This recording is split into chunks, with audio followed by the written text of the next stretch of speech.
What's up, garage builders?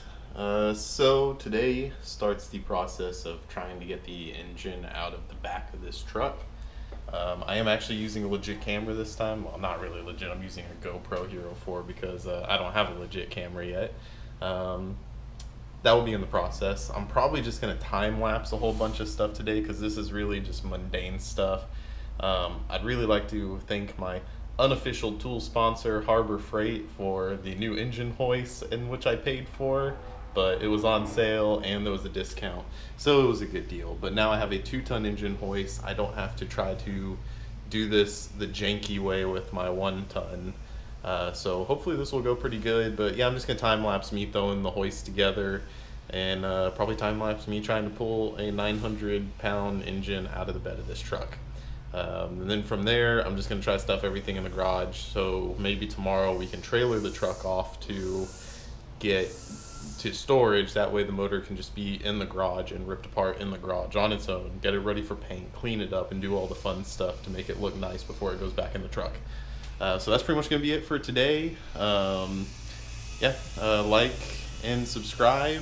It would definitely help me out a lot with this process. And I'm going to try to keep the video of everything, so if you decide to do a Duramax swap yourself, especially in an OBS, there should hopefully be lots of good information within this video.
Alright guys, that's probably going to be enough of the time lapse for today.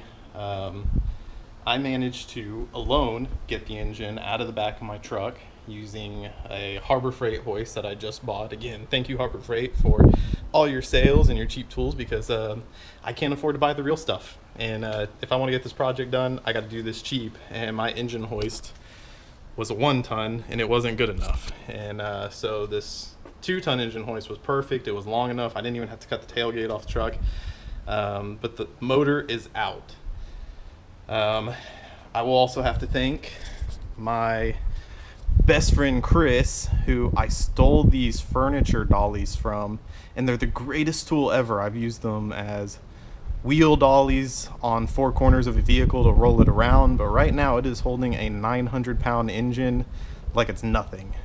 So that is the best thing I could have had to try to get this engine on the ground and move it on my own. If I didn't have that, I'm not quite sure what I would have done.